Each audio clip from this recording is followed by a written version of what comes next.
Okay, welcome to today's live stream. Today is January 3rd, 2025. Getting used to saying that. And in this live stream, I'm going to be doing some more sketches.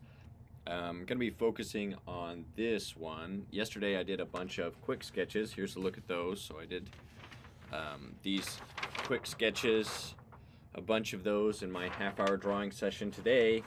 In this half-hour session, I'm going to be taking a little bit more time and just focusing on one drawing of this.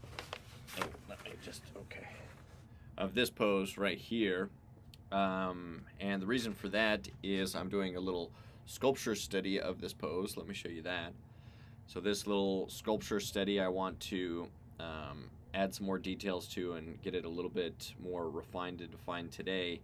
And so I thought a good way to get into that and kind of prepare for that live session, which will be coming up after this, is to do a little bit longer of a drawing session just focused on this drawing or this reference of this bodybuilder. So let's see.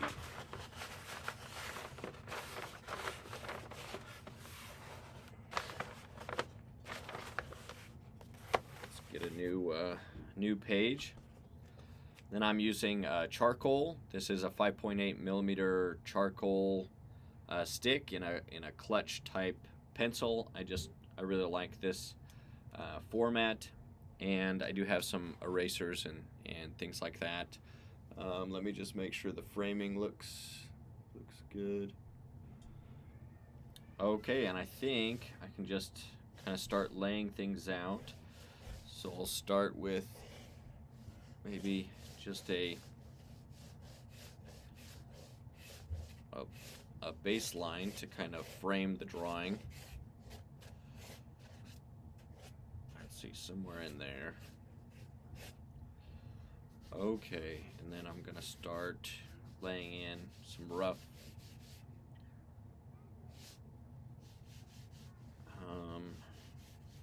kind of stick type angles just to get a sense of the forms that I'm seeing. Maybe comes out just a little bit more. And the purpose, this channel and me as an artist, I've kind of switched over to doing more sculptural work, but for this year I wanted to get back into drawing because I feel like it's a good skill generally for any artist, and so that's why I'm doing these drawing sessions that I'll try to keep up. I'll try to do them kind of daily drawing sessions, just 20 minutes to a half hour each day, and that way I can build back up this skill, which I don't want to lose as an artist. I really like being able to sketch. I think it's a great way to be able to put down ideas, and so I want to keep that, and so that's what this is all about. And I think if you have any New Year's resolutions that you're trying to keep, making a schedule around that was one of the big things for this New Year's that I was thinking about, is how can I make my schedule conducive to reaching my goals. And my goals were really based around the schedule. So I want to do more drawing, and so I'm going to try to do a daily drawing session. I want to do more sculpting in my own projects, and so I'll do a daily sculpting session, and then I'll have other projects in addition to those. But just those couple hours I think will give me a good amount. Let me make sure. A good amount of time to just keep up my skills as an artist, because it really is something that if you don't practice, then you lose it. Use it or lose it, just like a muscle. If you're not exercising, then those muscles will atrophy and become weaker. So let's see. And I'm just trying to find the angles and draw in those using straight lines primarily.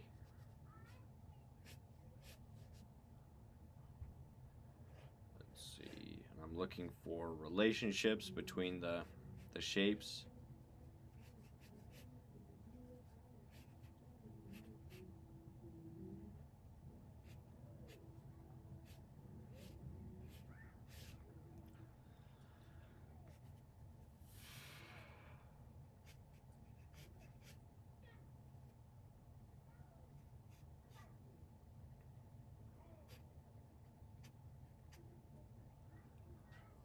Okay. And if you guys have any questions or anything while I'm working, just let me know. I'd be happy to try to answer those.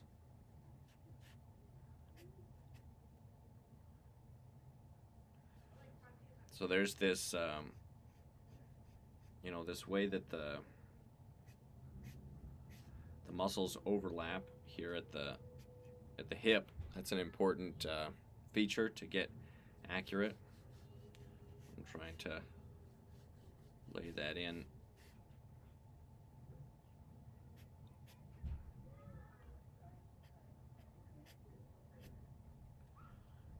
Okay.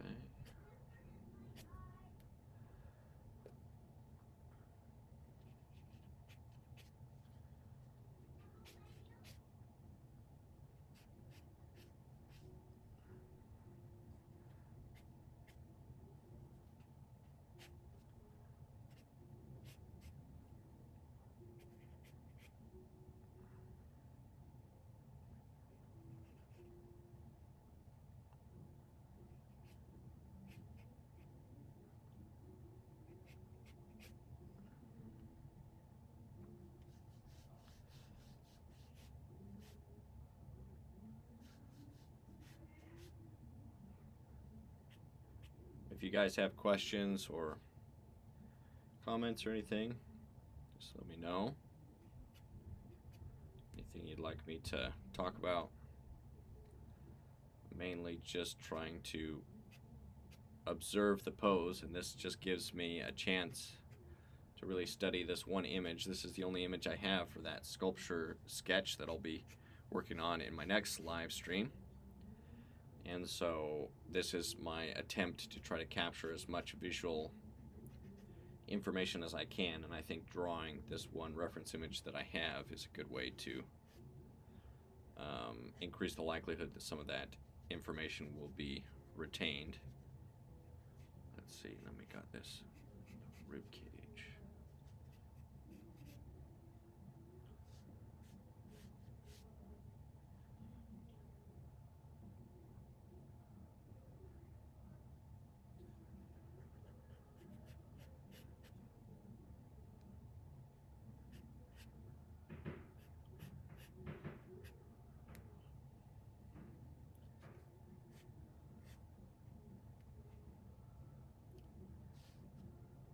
Okay.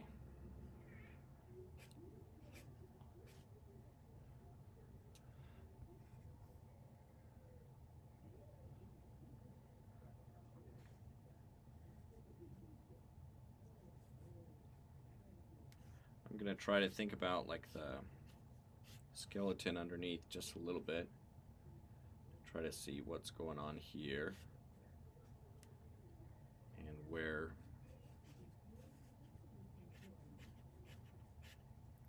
things are happening. Somebody's saying, what careers could I build after learning to sculpt? Well, that's a great question, and it depends on, you know, it depends on the type of sculpture that you're going into and your, you know, what type of sculptures you want to do. So there's like character design, you know, that they use for game animation as well as you know, animation in general for film industry and things like that. There's traditional galleries and things like that if you want to go into the traditional gallery settings and then create sculptures to be sold as fine art. And then there's things like wax museums that that have artists that do part of the process of creating realistic wax figures. But monetizing creativity in general is a difficult thing, and I'd say sculpture especially so. So it's not something you get into because you're like, oh, this is going to make me a lot of money. I'd say that there's practical building skills that could be profitable before sculpture. Right now I'm remodeling a barn on the property to become a sculpture studio, and let's see, and that process has made me think, if I was to do this as a job, I'd be making a lot more money, just because construction and building things and increasing value that way is a lot easier of a way to monetize a craft.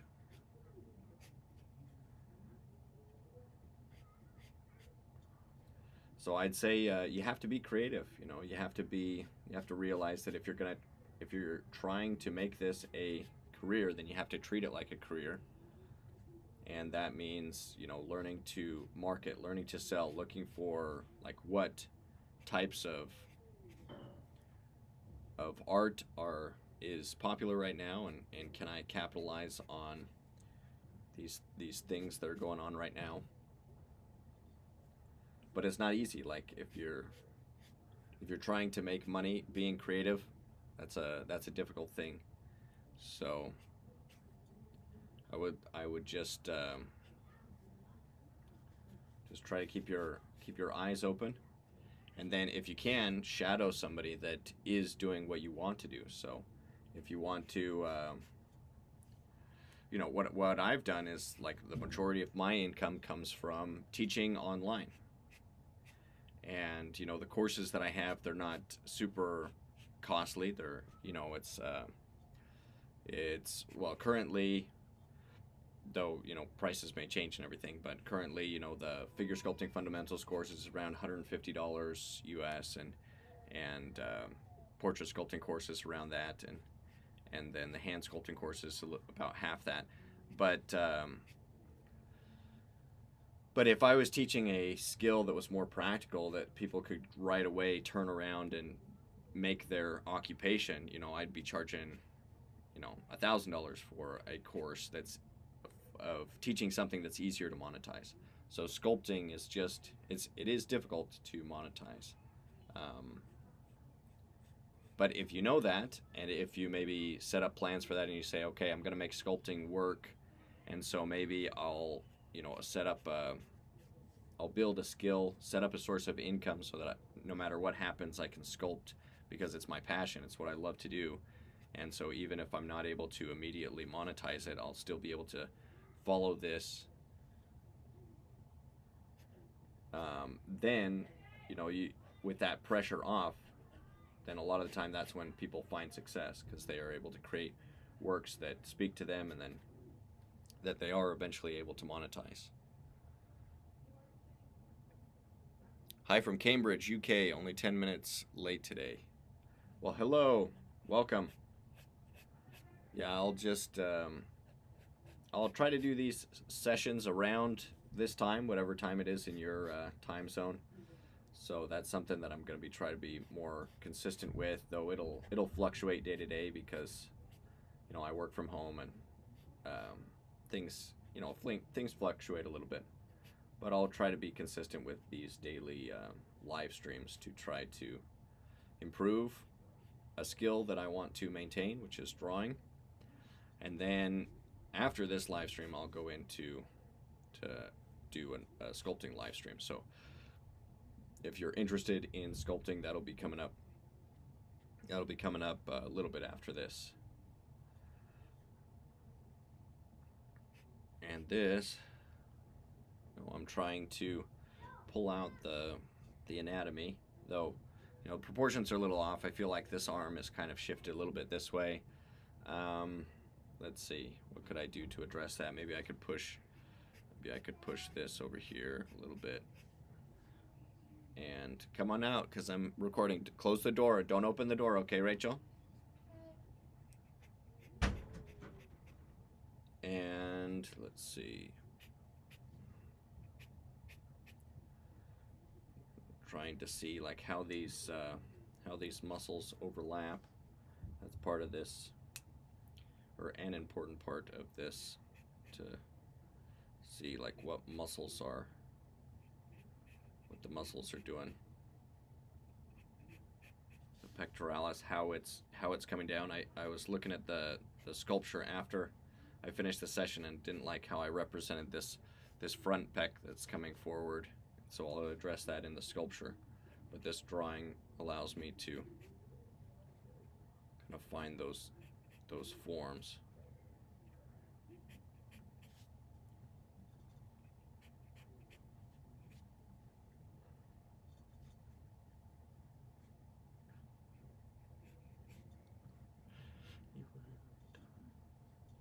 I'm getting, I make the mistake sometimes of making the lines a little bit too thick in certain areas. When I get too excited about a line or something, I'll put it down too thick. But I guess that's good for you guys, that you can see a little bit better. In fact, let me zoom in just a little bit, since we don't need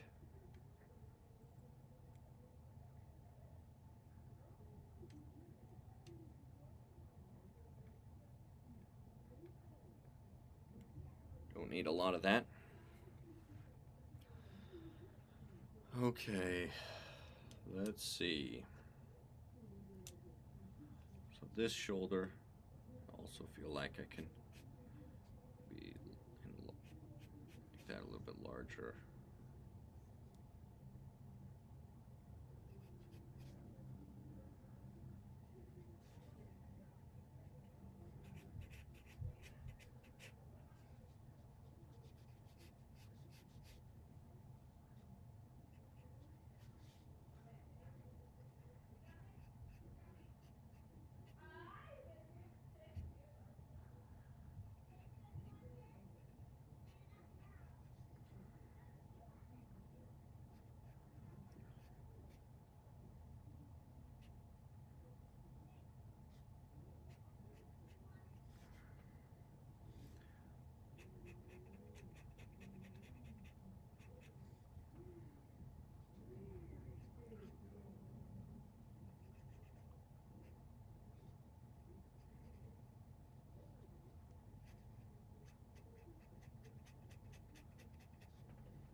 This, this front pec is very stretched, extremely stretched. That's what I felt like I didn't get in the sculpture, that I need to adjust a little bit in the way I approached it, because it just felt like it was hanging down, like the arm was down.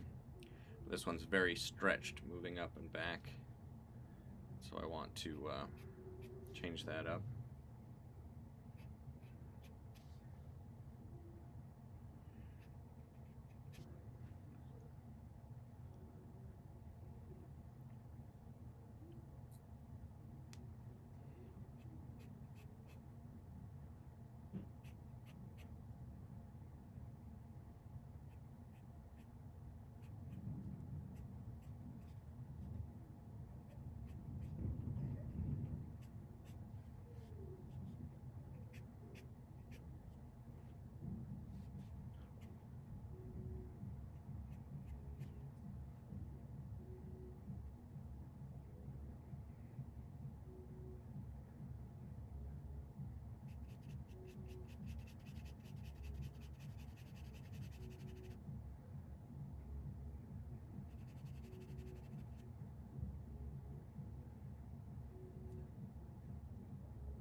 Is that charcoal or a pencil you're using there? It's charcoal pencil. So it's a mechanical pencil that has a charcoal, a 5.8 millimeter charcoal stick that I'm able to use. I think the brand is this one here. Kyo, Kohinoor, Kyo Noir, Gioconda. I found these on eBay, and you can get a bunch of different leads. So this one has a bunch of different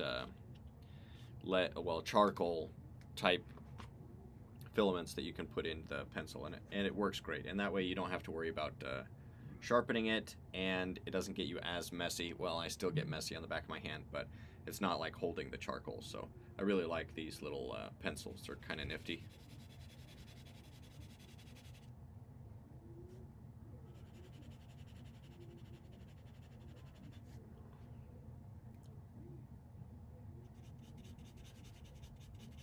Just gonna try to give an indication of some of the areas that are facing away from the light. So the light's kind of coming down here.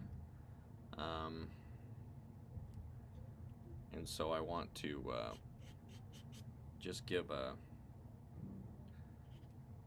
rough idea of that. Not super, you know, this drawing is not about shading, but a little bit of shading can help bring it to life. Same thing, let's see over here. So here we've got the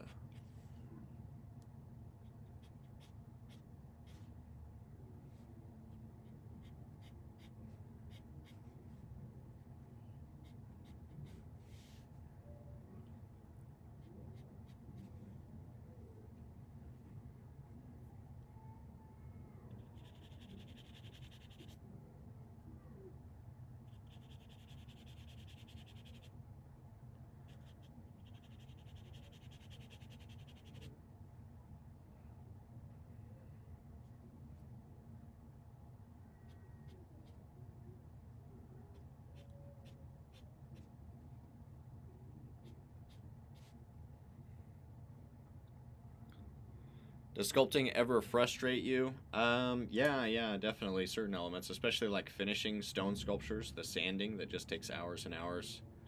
So yeah, there's definitely frustrating parts of sculpture. There's stone sculptors that I've just broken, like that have broken into while I'm working on them, and that's always frustrating. There's, you know, there's times when I've done sculpting competitions and I haven't ever won any of those, and so that's frustrating because I'm a competitive person, so if you go to win, but everybody's there to win, so that's nothing special. Yeah, there's parts of sculpting that can be frustrating, but I'm not I didn't choose to make this or to try to make this my career because I thought it was going to be easy or anything like that. I just felt like if I tried to do anything else, I would be too miserable, just because I loved art so much. I loved being creative so much, and I didn't want to be miserable. I didn't want to make a living doing something that I would hate. But I would say, I could have done something else. Like I said, I could have done construction. I probably would have been decent at that, and especially after working at it for a bit, and I could have done other things, but I chose sculpting because I'd be miserable if I didn't do something creative. Even YouTube, even the YouTube channel, the video editing, that's kind of a creative thing that I also somewhat enjoy, but though that can be tedious as well. Video editing can be a boring thing, and a lot of creators, they don't like that element of that. It seems like every artist needs to be a social media content creator, but that's just kind of the reality of the world that we live in right now. Let's see, there's definitely frustrating parts.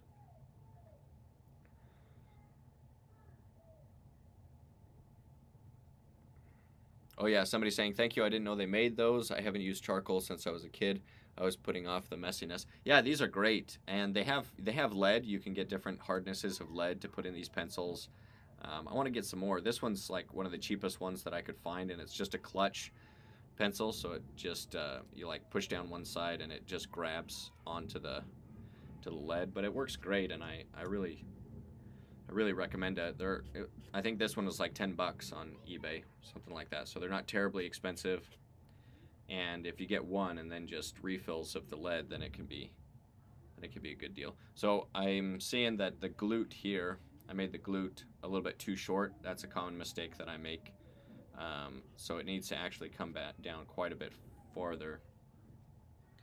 So no problem. We're just gonna redraw. Some of that. Let's see. It is almost halfway, yeah. So, and then I'm gonna thicken up this leg a little bit.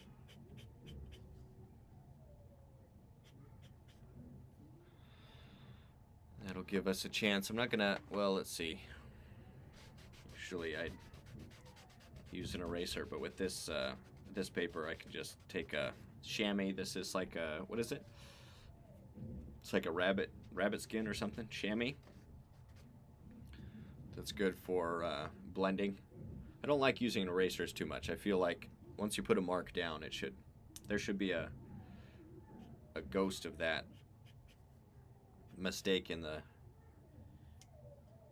artwork. You should just leave that ghost in there. But not everybody feels that way.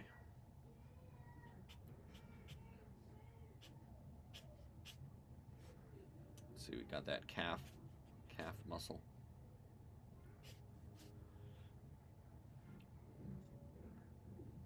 This is fun. I like this. I like how this drawing is coming. I feel like I've just been back in. This is day 3, January 3rd, of getting back into drawing, and I feel like the drawings that I've been doing, I've been surprisingly happy with. Which usually getting back into a skill. Well, I'm sure there's going to be off days, so I say that and then I'll ruin this drawing right now. Get frustrated, but because there are off days.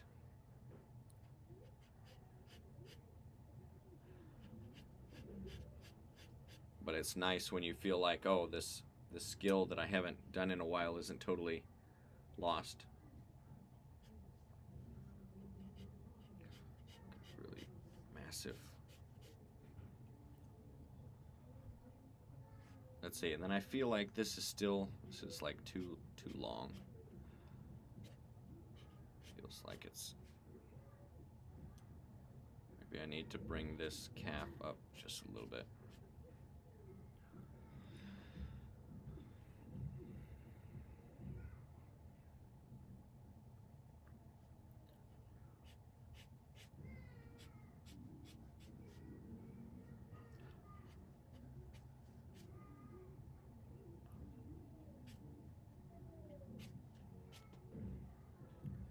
Somebody says, I started drawing again mid last year. After years away, I spent the summer sketching with black fine liners in local pubs with black fine liners. Oh, okay. Now I find it really difficult to sketch with pencil. Yeah, I actually really like pen, especially because it doesn't smudge. So generally I'll do, and maybe I'll do some of these. The only reason I'm not using a pen right now is because you have to hold when you're drawing up against a larger surface, it's easier to have it laid out, and if you're doing a pen, then you have to hold it at an angle where the ink can flow a little bit better. So I really like the cheap Bic pens. Maybe I'll do some drawings with those at some point. But I figured, you know what, I'm getting back into sketching, and charcoal feels like a very sketchy medium. So that's why I chose charcoal. But it is kind of a nuisance to have to like seal it and not just have a finished drawing that doesn't smudge. That's what I like about pens. So that is a good choice.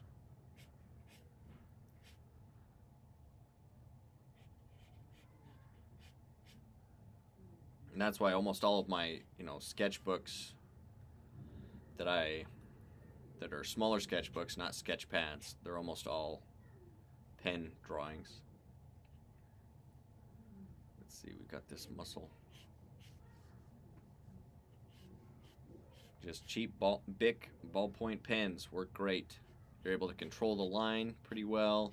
They're cheap. You can get a bunch of them. You don't have to worry about ink or anything like that. Just I saw a video about Bic, like some of the products that have just become ubiquitous, and there's just like billions of them made. And Bic was one of those products where it's just, you know, it was just designed well and in a way where they're able to make it very cost effective, very cheap, and just a decent product. So basically it just becomes the thing to use.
Let's see, somebody's saying I carry two A6 100 GSM pads and a 2 Uniball Air Black or Uniball I rollerball pens.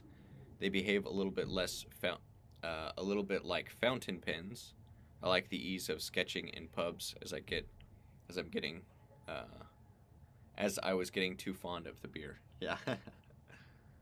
Let's see. Well, that's great. Yeah, that's good to be sketching and a place where people are sitting and there for a little while, like on buses or in local areas, libraries. Those are great places to sketch. If you're sketching people from life, I don't know if you're sketching the actual people sitting there or if you have references on your phone or what. But yeah, those are great, great things to do.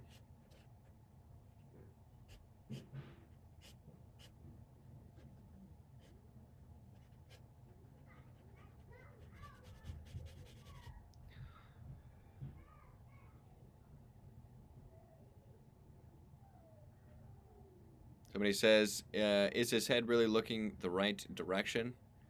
Never mind, you're probably right. Let's see. I don't know. It's probably off. It's usually easier, like when you're watching a video with somebody sketching and you're able to see the drawing and the sketch that they're doing. It's easier to see the things that are off. When you're actually sketching, it's a lot harder to make those accurate judgments. And it's easier to see something's off than to do it right. It's easier to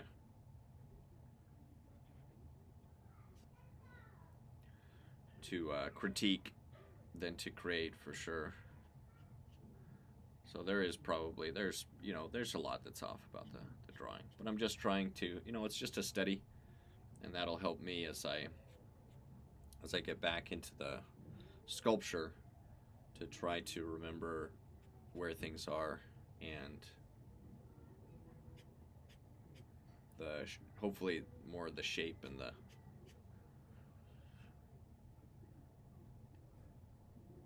form of the muscles.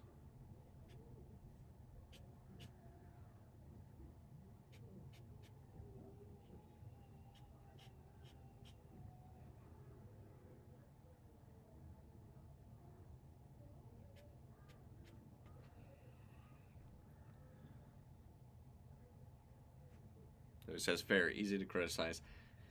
Yeah, but I always think the same thing when I see people drawing. I'm like, oh, they could have, they drew this too large or that too small, or this is a little bit off. But then I try to do the drawing myself, and then I'm like, oh yeah, it's not as easy as it looks. And it's actually it's easiest to see the mistakes when it's close.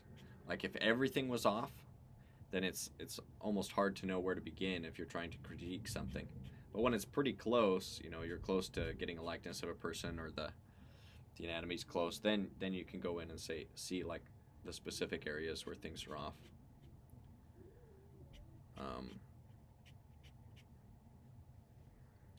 So that's a difficult thing about just starting. Like if you're just starting sculpting, it's very, very tricky because almost everything is going to be off at the beginning. And so knowing exactly how to change things to make things more accurate becomes a tricky thing.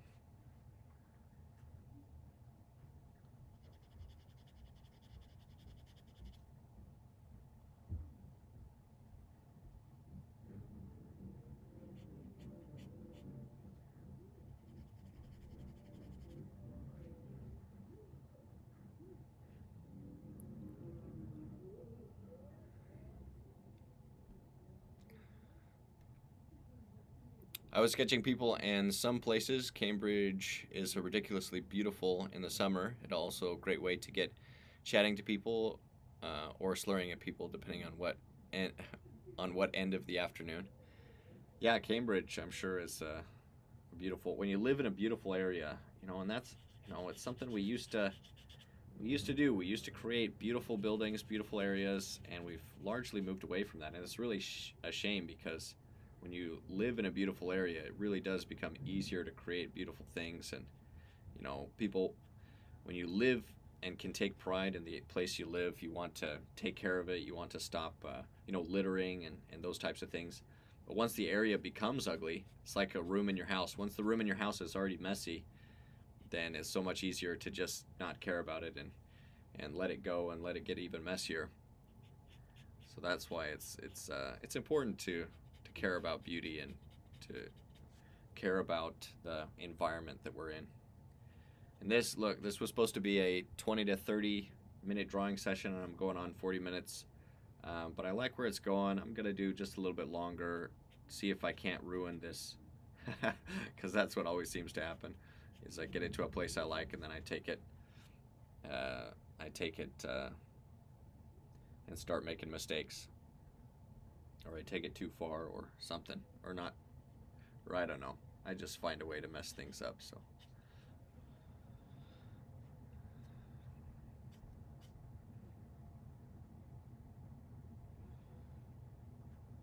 Yeah, but this has been a fun one. This is a fun. I like this little bit longer of a session drawing this pose.